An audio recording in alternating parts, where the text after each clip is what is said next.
Hello, this is MM here, and you are learning English with MM. And in this class, I will clear your doubts. Will কেন বললাম? কারণ আমি absolutely sure যে এই ভিডিওটা দেখবার পরে তোমাদের ডাউট সম্পূর্ণভাবে ক্লিয়ার হয়ে যাবে। ইয়েস, এই ফিউচার পসিবিলিটির বিষয়টা খুব কনফিউজিং, জানো তো। এই ফিউচার পসিবিলিটি বোঝানোর জন্য ইংলিশের মোডালসে বহু রকমের ওয়ার্ড আছে, বিবিধ রকমের মোডাল ভার্বস আছে। উইল শ্যাল থেকে শুরু করে উড, কুড, মে, মাইট বিভিন্ন রকম আছে। এক্ষেত্রে আমাদের ভীষণ কনফিউশন হয়ে যায় দুটো ক্ষেত্রে। একটা হচ্ছে অবজেক্টিভ ইংলিশের কোয়েশ্চেন আনসার করবার সময়, আরেকটা হচ্ছে ডেসক্রিপটিভ ইংলিশে বড় সড়ো ইংলিশ লিখবার সময় কোনটা কোথায় প্রপারলি ব্যবহার করতে হয়, বিরাট কনফিউশনে আমরা ভুগি। কিন্তু আজকের ক্লাসের পরে অলরেডি তোমাদের শিওর করেছি তোমাদের সমস্ত ডাউট সম্পূর্ণভাবে দূর হয়ে যাবে। তাহলে চলো আর বেশি দেরি না করে লেটস ইংলিশ।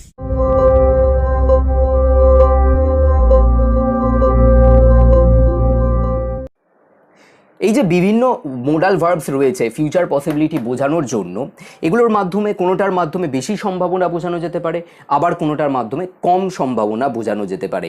এবার আমরা এই ভিডিওতে যে সমস্ত মোডাল ভার্বের মাধ্যমে বেশি সম্ভাবনা বোঝায় সেগুলোকে আগে করে আস্তে আস্তে গ্র্যাজুয়ালি ওখান থেকে কম সম্ভাবনা বোঝায় এমন ওয়ার্ডগুলো বা এমন মোডাল ভার্বগুলো নিয়ে আলোচনা করে নেব। তাহলে শুরু করা যাক। এবার আমরা বেশিরভাগই জানি যে উইল বা শ্যালের মাধ্যমে সবথেকে বেশি হাইয়েস্ট প্রবাবিলিটি বোঝানো যায়, সবথেকে বেশি সম্ভাবনা বোঝানো যায়। এবং তার সঙ্গে সঙ্গে আমরা অল্টারনেটিভে is, am or are going to এটাও ব্যবহার করতে পারি, এই ফর্মটাও ব্যবহার করতে পারি। সম্ভাবনা একই রকমের, একই লেভেলের বোঝানো যেতে পারবে।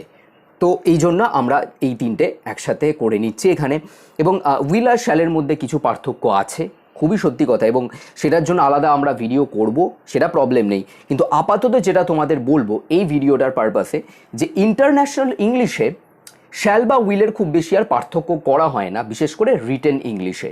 এটা মাথায় রাখতে হবে। এবং সেই কারণে আমরা এখানে খুব বেশি পার্থক্য না করে উইল সব জায়গায় উইলই করে নিচ্ছি। দুটো এক্সাম্পলে আমরা উইল করে নিচ্ছি, এখানে শ্যাল আর আলাদা করে আনছি না। তবে উইল আর শ্যালের পার্থক্য আমাদের টিপিক্যাল গ্রামারে, ইন্ডিয়ান গ্রামারে এখনও করা হয়, বা আমাদের বিভিন্ন পরীক্ষাতে এই পার্থক্যগুলোকে খেয়াল রাখা হয় বা করা হয় যখন খাতা চেক করা হয়। সুতরাং এগুলো নিয়ে আমরা পরে আবার আলোচনাও করব, বাট ফর দিস ভিডিও আমরা শুধু উইলটাই ব্যবহার করছি। আশা করি বোঝাতে পেরেছি। এবার ব্যাপার যেটা হচ্ছে যে এক্সাম্পল দেখো, I am determined or sure that I will go or I am going to go to my friend's place tomorrow. এবার এটা তো বুঝতেই পারলে উইল গো ঠিকই আছে, বাট অ্যাম গোয়িং টু গো এর গল্পটা হচ্ছে এটাই যে এখানে বিষয় যেটা হচ্ছে যে is, am or are going two, এটা হচ্ছে কি যে গোটা ফরমেশনটা। তাহলে আই এর পর তো নিশ্চয়ই আর বা ইজ হবে না, তাহলে আই এর পর অ্যাম বসে গেল, আই অ্যাম গোয়িং টু, এটার পরে মেন ভার্বটা বসে যায়। তো এখানে সেটাই হয়েছে, আই অ্যাম গোয়িং টু, তারপরে মেন ভার্ব, এটা হচ্ছে আমাদের মেন ভার্ব গো। সুতরাং I am going to go, যেমন I am going to do হতে পারে, তেমনি ডু এর জায়গায় এখানে গোটাও বসতে পারে। এই গো এর সাথে এই গো এর কোনো সম্পর্ক নেই, এটা আলাদা, এটা মাথায় রাখতে হবে। I am going to go to my friend's place tomorrow, অথবা I will go to my friend's place tomorrow, অথবা আই শ্যালও হতে পারে। আমরা জানি আই এর পরে শ্যালও বসতে পারে। এরপর বিয়েরটা দেখা যাক, আমরা একটু নেগেটিভে করেছি। Example, as per our plans we will not stop, অথবা we are not going to stop. একই, এই আর নট গোয়িং টু, এটা নটটা মাঝখানে বসে যাবে, এটা আর এটার মাঝখানে, আর not going to stop anywhere before we reach hour destination. যেমন এখানে যে আমরা বদ্ধপরিকর এইগুলো করব, সেটা যথেষ্টই বোঝাচ্ছি আমরা উইল, শ্যাল বা is, am, are, going to এই ফর্মটা ব্যবহার করে। তবে একটা বিষয় যেটা আমাদের মাথায় রাখতে হবে এখানে, সেটা হচ্ছে যে এইগুলো ছাড়াও এখানে কিন্তু অন্যভাবেও আমরা ডিটারমিনেশনটা বোঝাতে পারি, বা আমরা ভবিষ্যতে কোনো কাজ শিওরলি করব, সেই শিওরিটিটা, সার্টেনটিটা বোঝাতে পারি। সেটা হচ্ছে, এটি একটু মুছে দিই তাহলে সুবিধা হবে। হ্যাঁ, তো মুছে নিয়েছি আমরা। এরপরে যেটা আমি বলবো এখানে সেটা হচ্ছে যে ডিটারমিনেশন বা আগের যে প্ল্যান করেছি, এই প্ল্যানগুলোর যে শিওরিটি, সার্টেনটি, এই ব্যাপারগুলো বা ডিটারমিনেশন, এই ব্যাপারগুলো বোঝানোর জন্য আমরা এই উইল, শ্যাল বা is, am, are, going to এটার বদলে যেটা আরও একটা ব্যবহার করতে পারি, এটা একটা অন্য টেন্সের ব্যাপার, এটা কিন্তু মোডালের ব্যাপার নয়, তবুও আমি আলোচনা করে দিচ্ছি। সেটা হচ্ছে প্রেজেন্ট কন্টিনিউয়াস টেন্স, অর্থাৎ এখানে যদি বলি I am determined or sure that I am going two my friend's place tomorrow, তাহলে এটা অ্যাবসলিউটলি কারেক্ট হবে, কোনো ভুল হবে না। অর্থাৎ এই যে present continuous, am going, is going, are going, এই প্রেজেন্ট কন্টিনিউয়াসের মাধ্যমে আমরা ভবিষ্যতের কোনো বদ্ধপরিকর হওয়া কাজগুলো বা অ্যাবসলিউটলি শিওর হওয়া কাজগুলো আমরা বোঝাতে পারি, যেমন এখানে করছি। আবার এখানেও আমরা করতে পারি অ্যাজ পার আওয়ার প্ল্যানস, এখানেও প্ল্যানের ব্যাপার বলা হয়েছে। তো প্ল্যান মানে আগে থেকে প্ল্যান করা, মানে আমরা শিওর কোনো ব্যাপার হবেই, সুতরাং এখানে as per our plans we, এখানেও করতে পারি প্রেজেন্ট কন্টিনিউয়াস, এটা নেগেটিভে করব আমরা আগেরটার মতো। As per our plans we are not stopping. We are not stopping anywhere before we reach our destination. এটা শুনতে যতটাই অদ্ভুত লাগুক না কেন, এটা সম্পূর্ণভাবে আর নট স্টপিং, এটা সম্পূর্ণভাবে সঠিক। কিছু কিছু সময় কিছু কিছু বিষয় শুনতে হয়তো ভালো লাগে না, কিন্তু তার মানে এটা চেঞ্জ হয়ে যায় না যে ব্যাপারটা সঠিক। এখানে আমাদের সঠিক কি বেঠিক এটা নিয়ে মাথা ঘামাতে হবে, সুন্দর শুনতে লাগছে কি বাজে শুনতে লাগছে সেই নিয়ে আমাদের মাথা ঘামানোর কাজ এখানে নয়। তাহলে আরেকবার বলছি, finally will, shall, is am, are going to, এটার বদলে আমরা প্রেজেন্ট কন্টিনিউয়াসও ব্যবহার করতে পারি ভবিষ্যতের শিওরিটি বোঝানোর জন্য। ভবিষ্যতের পসিবিলিটি বোঝানোর জন্য যেটা একটা খুব কমন কনফিউশন আমি খেয়াল করে দেখেছি আমার এক্সপিরিয়েন্স থেকে, বেশিরভাগ স্টুডেন্টদের মধ্যে এই বিষয়টা হয়, সেটা কম্পারেটিভের স্টুডেন্ট হোক না কেন বা স্পোকেন ইংলিশের বা যে কোনো ধরনের স্টুডেন্টদের মধ্যে, ইংলিশ লার্নারদের মধ্যে এই প্রবলেমটা হয় যে ভবিষ্যতের শিওরিটি বোঝানোর জন্য আমরা অনেক সময় উইল বা শ্যালের বদলে উড ব্যবহার করে থাকি। অর্থাৎ ফর এক্সাম্পল যদি এটা হয় সেন্টেন্সটা আই উইল অথবা আই শ্যাল ডু ইট, এটা যদি সেন্টেন্সটা হয়, অনেকে যেটা করে থাকে, তোমরাও এটা রিলেট করতে পারবে অনেকে, যে উইল বা শ্যালের জায়গায় তোমরাও অনেকে উড ব্যবহার করে ফেলো ভবিষ্যতের সম্ভাবনা শিওরটি বোঝানোর জন্য। এবং যখনই এইটা ব্যবহার করে ফেলছো ভবিষ্যতের শিওরটি বোঝানোর জন্য এই রকম সেন্টেন্সে, আই উড ডু ইট এই ধরনের সেন্টেন্সে, তখনই ঘ্যাচঘুচ হয়ে যাচ্ছে, সম্পূর্ণভাবে কেটে যাচ্ছে।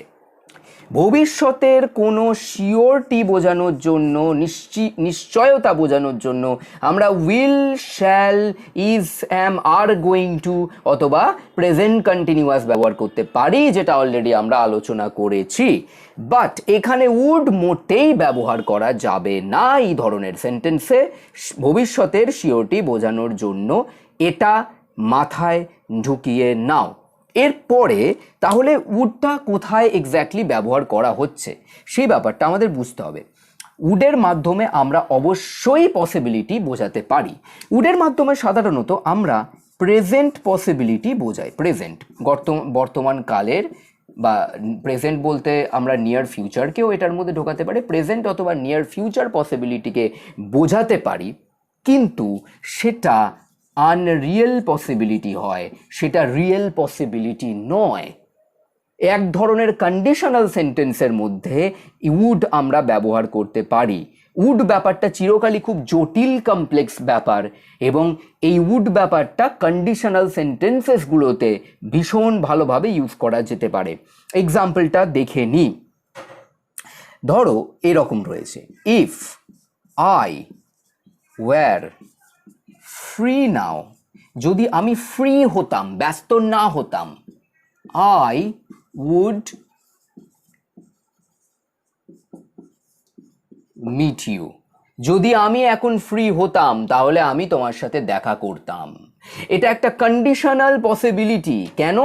কারণ এটা বর্তমানের পসিবিলিটি অবশ্যই বোঝাচ্ছে, যদি আমি এখন ফ্রি হতাম বা নিয়ার ফিউচারে যদি ফ্রি হতাম তাহলে তোমার সাথে দেখা করতাম, কিন্তু বেসিক্যালি ওটা আনরিয়েল, কারণ আমি এখন ফ্রি নই বলেই তোমার সাথে দেখা করতে পারছি না। কিন্তু যদি আমি ফ্রি হতাম তাহলে তোমার সাথে দেখা করতাম। তাহলে এখানে উড বলতে শিওরটি, ভবিষ্যতের শিওরটি বোঝানোর জন্য ব্যবহার করা হচ্ছে না, এটা একটা আনরিয়েল কন্ডিশন বোঝানোর জন্য, আনরিয়েল কন্ডিশন বোঝানোর জন্য এই উডটা ব্যবহার করা হচ্ছে। এবং যদি আমরা খেয়াল করে দেখি তাহলে বুঝতে পারবো এই ধরনের যে সেন্টেন্সেসগুলো এগুলো হচ্ছে থার্ড কন্ডিশনালস বা থার্ড কন্ডিশনাল সেন্টেন্সেস। ঠিক আছে, এই ধরনের থার্ড কন্ডিশনাল সেন্টেন্স সম্বন্ধে আমরা আলাদা ভিডিও করব।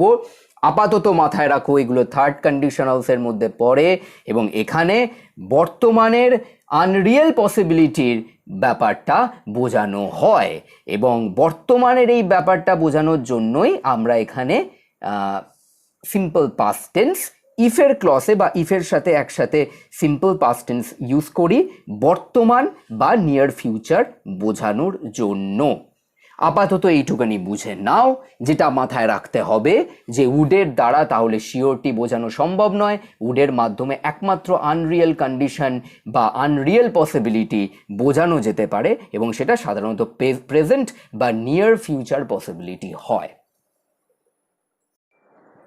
Will, shall, is, am, are, going to অথবা প্রেজেন্ট কন্টিনিউয়াসের মাধ্যমে যেমন আমরা ফুল পসিবিলিটি বা হাইয়েস্ট অ্যামাউন্ট অফ পসিবিলিটি বুঝিয়ে থাকি, তেমনি শুডের মাধ্যমে আমরা লজিক্যাল পসিবিলিটি বুঝিয়ে থাকি। আমরা যখন ভবিষ্যৎ সম্ভাবনা নিয়ে কথা বলি ইংলিশে, তখন শুডটাকে অনেক সময় আমরা অ্যাভয়েড করে যাই। এটা মোটেই ঠিক হবে না, কারণ শুডটা ভীষণ ভীষণ ভীষণ পাওয়ারফুল একটা মোডাল ভার্ব বা মোডাল অক্সিলারি। এক্সাম্পল একটু বুঝে নিই আমরা কিভাবে জিনিসটা কাজ করে, ফাংশন করে। লিখেছি দেখো, he should come by cab. এবার এখানে ঠিক আছে, তার ক্যাবে করে, ক্যাব মানে হচ্ছে কি যে ট্যাক্সি, ট্যাক্সি করে আসা উচিত, কিন্তু কেন সেই লজিক্যাল জায়গাটা তৈরি হচ্ছে না। তো তার জায়গায় আমরা একটা লজিক্যাল সেন্টেন্স অ্যাড করব। কীরকম হতে পারে যে হি অলওয়েজ ট্রাভেলস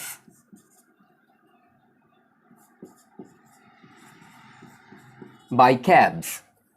তাহলে he should come by cab, মানে এটা বোঝানো হচ্ছে যে সে সবসময় তো ক্যাবে করেই গাড়ি যাতায়াত করে, সুতরাং তার এখানেও আসা উচিত বা সে এখানেও আসবে, আসার সম্ভাবনা থাকবে ক্যাবের মাধ্যমে বা ট্যাক্সির মাধ্যমে। তাহলে এখান থেকে এই যে প্রথম সেন্টেন্সটা, এই সেন্টেন্সটা যেহেতু সবসময় এটা হয়, এটার মাধ্যমে আমরা ভবিষ্যতেও একটা সম্ভাবনা তৈরি করছি এবং সম্ভাবনাটা তৈরি হচ্ছে কিসের মাধ্যমে? এই লজিক্যাল পসিবিলিটি বা লজিকের মাধ্যমে। আরও একটা এক্সাম্পল আমরা দেখে নেব। এই সেকেন্ড এক্সাম্পলটা দেখে নাও ভালো করে। রয়েছে হি ওয়াজ রুড টু দ্য বস। কোম্পানির বসের কাছে কেউ একটা রুড ব্যবহার করেছে, অথবা অতএব therefore he should be fired very soon. খুব তাড়াতাড়ি তাকে কাজ থেকে বের করে দেওয়া হবে।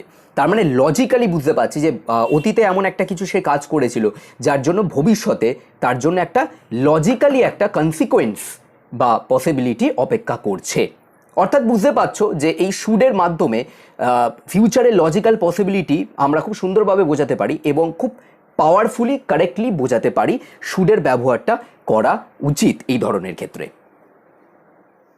এবারে আমরা শুডের পরে মে না করে আমরা ক্যান নিয়ে চিন্তাভাবনা একটু করছি। তার কারণ ক্যান অনেক সময় লজিক্যাল পসিবিলিটি বা যেটা শুডের মাধ্যমে বোঝানো হয়, অলরেডি আলোচনা হয়ে গেছে এই ভিডিওতে, ক্যানকে অনেক সময় লজিক্যাল পসিবিলিটির সেন্সে আমরা ব্যবহার করে থাকি।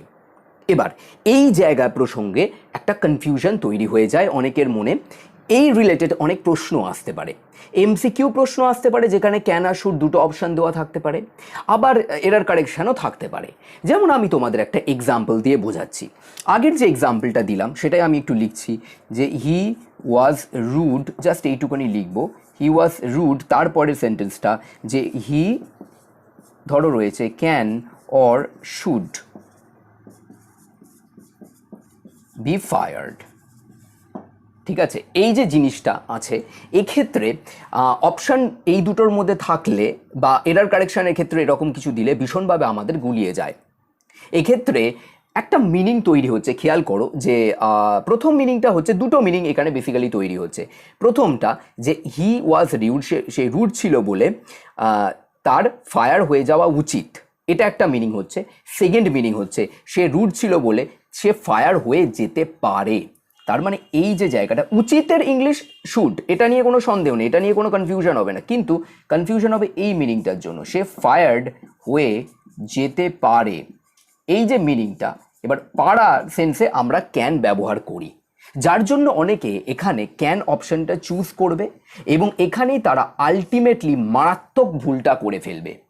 কারণ মনে রাখতে হবে, যখন কোনো লজিক্যাল একটা জায়গা থেকে বলা হচ্ছে যে ভবিষ্যতে এরকম সম্ভাবনা হয়ে যাবে, সেক্ষেত্রে হয়ে যেতে পারে এটা সম্পূর্ণভাবে শুড দিয়ে বোঝানো হবে, ক্যান দিয়ে মোটেই বোঝানো হবে না। এই জায়গাটা কিন্তু ভালো করে ধরতে হবে, না ধরতে পারলে এই রিলেটেড বহু ভুল অবজেক্টিভ প্রশ্ন, ডিসক্রিপটিভ রাইটিং বহু জায়গায় কিন্তু কনস্ট্যান্টলি আমি দেখেছি বহু স্টুডেন্টের হয়ে যায়, এটা ভালো করে বুঝে নিতে হবে। তাহলে আরেকবার বলছি, ভবিষ্যতে লজিক্যাল পসিবিলিটি ভবিষ্যতের বোঝানোর জন্য ক্যান কোনো মতেই ব্যবহার করা যাবে না, শুডই সবসময় ব্যবহার করতে হবে।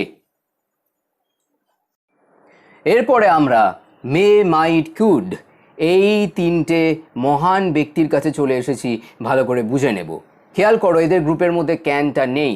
তার কারণ অলরেডি আলোচনা করেছি যে ফিউচার পসিবিলিটি বোঝানোর জন্য আমরা ক্যান ব্যবহার করতে পারি না, তার জায়গায় শুড ব্যবহার করি। নিশ্চয়ই দেখে নিয়েছো পুরো ভিডিওটা, কোনো ডাউট তাহলে আর থাকা উচিত নয়, না যদি থাকেও তাহলে কমেন্ট সেকশানে অবশ্যই জানিও। এবার ব্যাপারটা হচ্ছে যেটা লাইভ চ্যাটে নয়, কমেন্ট সেকশানে জানিও, আমি সমস্ত রিপ্লাই তোমাদেরকে করব। এবার মে, মাইট এবং কুড এই তিনটে শব্দের মাধ্যমে সাধারণত আনসার্টেনটি বা পসিবিলিটির একটা অভাব, ল্যাক অফ পসিবিলিটি বোঝায়, একটা অনিশ্চয়তা বোঝায় ভবিষ্যতের। তার মধ্যে মেয়ের মধ্যে তবুও কিছুটা পসিবিলিটি বেশি থাকে, মাইট এবং কুডের মধ্যে পসিবিলিটি খুবই কম থাকে। ব্যাপারটা একটু বুঝে নেওয়া যাক। এই এক্সাম্পল দুটো আমি তোমাদের ভালো করে দেখতে বলবো, তাহলে মে আর মাইটের মধ্যে যে পার্থক্য তোমরা খুব ভালোভাবে বুঝে যাবে। দেখো, the weather has been fine so fur. আজকে সারাদিনে ওয়েদার বেশ ভালোই আছে এখনো পর্যন্ত, সোফার মানে এখনো পর্যন্ত। বাট ইট রেইনড ইয়েস্টারডে, কিন্তু গতকাল বৃষ্টি হয়েছিল। ডিসপাইট আ ফাইন ওয়েদার, গতকাল ভালো ওয়েদার ছিল, তার সত্ত্বেও, ডিসপাইট মানে সত্ত্বেও, তার সত্ত্বেও গতকাল বৃষ্টি হয়েছিল। অর্থাৎ সেই লজিক অনুযায়ী হেন্স ইট মে রেইন টুডে, তাহলে আজকেও বৃষ্টি হতে পারে। তাহলে দুটো জিনিস কাজ করছে। একটা কথা, ওয়েদার তো এখনো পর্যন্ত ফাইন, তার মানে বৃষ্টি না হওয়ার চান্সই বেশি, কিন্তু আবার গতকাল ফাইন ওয়েদার থাকা সত্ত্বেও বৃষ্টি পড়েছিল, অর্থাৎ আজকে সেই লজিকে বৃষ্টি পড়লেও পড়তে পারে। তার মানে খেয়াল করতে পারছো, এই যে মেয়েটা রয়েছে তার মধ্যে একটা 50%-এর কাছাকাছি একটা লজিক কাজ করছে, মোটামুটি একটা আধা আধি লজিক কাজ করছে যে হ্যাঁ এটাও আবার অপোজিট ব্যাপারটাও, তাহলে মাঝামাঝি একটা কিছু হতে পারে, মাঝামাঝি একটা চান্স আছে। সুতরাং এখানে 50-50-র একটা ব্যাপার কিন্তু মেয়েতে প্রায় থেকেই যাবে। মানে মেয়ে যদি আমরা ইউজ করি সেখানেও একটা লজিক্যাল বিষয় অবশ্যই থাকবে, কিন্তু সেই লজিকটা শুডের থেকে কিন্তু অনেক কম, এটা মাথায় রাখতে হবে। তাহলে কি বললাম, মেয়েতে লজিক থাকবে বাট শুডের থেকে লজিকটা অনেক কম থাকবে, এটা আধা আধি হওয়ার সম্ভাবনা থাকবে, 50% লজিক থাকবে। কিন্তু এবার এইটা দেখো যেটা আমি পরে লিখেছি, second example, the weather has been fine so far, একই আজকের দিনে ওয়েদারটা খুব ভালোই আছে।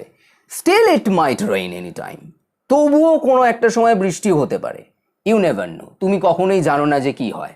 তার মানে বুঝতে পারছো যে এই মাইটটা যে ইউজ করেছি এটা টোটালি উইদাউট লজিক,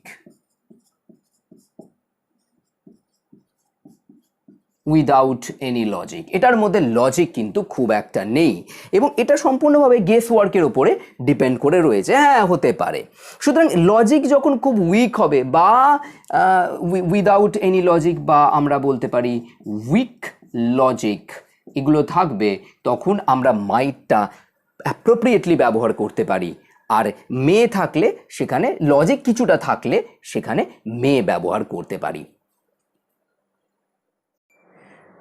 কম সম্ভাবনা, সব থেকে কম সম্ভাবনা তাহলে মাইটের মাধ্যমে বোঝানো হচ্ছে এবং তার বদলে আমরা কুডও ব্যবহার করতে পারি। তার মানে সব থেকে কম সম্ভাবনা বোঝানোর জন্য আমরা মাইট বা কুড ব্যবহার করতে পারি অবশ্যই, কিন্তু এখানে কুড ব্যবহার করার একটা কনফিউশন আছে, একটা কনফিউশন ফ্যাক্টর কাজ করে এবং সেটা এই কারণে হয় যে কুডের মাধ্যমে বা ক্যানের মাধ্যমে একটা এবিলিটিও বোঝানো যেতে পারে। তোমরা জানো ক্যান বা কুডের মাধ্যমে পারা, পারতো, এই ধরনের এবিলিটিগুলোও বোঝানো যেতে পারে। সুতরাং এখানে একটা কনফিউশন তৈরি হতে পারে যে এখানে প্রবাবিলিটির কথা বলা হচ্ছে বা পসিবিলিটির কথা বলা হচ্ছে নাকি এবিলিটির কথা বলা হচ্ছে, এই নিয়ে একটা কনফিউশন তৈরি হতে পারে। তাহলে এবিলিটি আর পসিবিলিটির মধ্যে একটা কনফিউশন তৈরি হতে পারে। সেই কারণের জন্য বেস্ট অপশন হবে যখন তোমরা ইংলিশে লিখবে তখন মাইটটাই ব্যবহার করো, সব থেকে কম সম্ভাবনা বোঝানোর জন্য। কুডটা একটু অ্যাভয়েড করে যাওয়াটাই বেটার হয় যখন তোমরা ইংলিশে ডেসক্রিপটিভ রাইটিং করবে, সেই সময়টা মাথায় রেখো। এটা একটা বোনাস এক্সাম্পলের মাধ্যমে তোমাদের এই ক্লাসটা আমি শেষ করব। দেখো, দেখতে পাচ্ছ এটা খুব মজাদার, এটা ভালো করে দেখে নাও। এটা কি হবে? হি এট 4 hours ব্যাক, 4 ঘন্টা আগে খেয়েছিল। এবং সেখানে একটা সম্ভাবনা তৈরি হচ্ছে, একটা বেশ ভালো সম্ভাবনা তৈরি হচ্ছে। আমরা মোটামুটি একটা 50%-এর কাছাকাছি সম্ভাবনা ধরেই নিতে পারি। তাহলে হি মেটা আমরা ব্যবহার করতে পারি। এবার দেখো, এটার তুলনাতে সমস্ত কিছু হয়। এবার এখানে যদি 4 ঘন্টার বদলে থাকতো ধরো 2 hours ব্যাক, 2 ঘন্টা আগে খেয়েছে, তখন সম্ভাবনাটা অনেক কমে যাচ্ছে আবার ক্ষুধার্ত হওয়ার। সেক্ষেত্রে মেয়ের জায়গায় আমরা মাইট করে দিতে পারি অথবা মেয়ের জায়গায় আমরা কুড করতে পারি। তবে কুডের ইউসেজের মধ্যে একটা ডাউট কনফিউশন থেকে যেতে পারে। কেন? আগের সেগমেন্টেই বললাম, দেখে নাও যদি মিস করে থাকো এই সেগমেন্টটা, তো সেখানে মাইট ইউজ করাটাই বেটার অপশন হবে। কিন্তু খেয়াল করো 2 ঘন্টা আগে খেলেছে, তাহলে তুলনায় দেখো সম্ভাবনাটা অনেক কমে যাচ্ছে ক্ষুধার্ত হওয়ার। তাহলে বুঝতেই পারছো যে সম্ভাবনাটা কিভাবে কম বেশি এগুলো হয় মোডাল ভার্বের বিভিন্ন ইউসেজের মাধ্যমে। ফাইনালি আমি তোমাদের এটাই বলতে চাই যে স্পোকেন এবং রিটেন ইংলিশে অনেক সময় শুডের জায়গায় বেশি সম্ভাবনা, লজিক্যাল সম্ভাবনা বোঝাতে মে ব্যবহার করা হয়। আবার অনেক সময় কম সম্ভাবনা বোঝাতে মাইটের জায়গায় আবার মে ব্যবহার করা হতে পারে। এগুলো স্পোকেনে ডিপেন্ড করে টোনের ওপর, কিভাবে বলা হচ্ছে, কিভাবে থ্রো করা হচ্ছে কথাগুলো, আর রিটেন ইংলিশের সময় কনটেক্সটের উপরে। এগুলো নিয়ে না হয় অন্য কোনো ভিডিওতে আরেকবার আমি একটু আলোচনা করে দেব। আপাতত এখানে এই ভিডিওটা থাক। আগামী ভিডিও আসতে চলেছে, আগামী পরশুদিন স্পেশাল ভিডিও হবে। সঙ্গে থেকো আর প্র্যাকটিস করতে থেকো, ফাঁকি দিও না।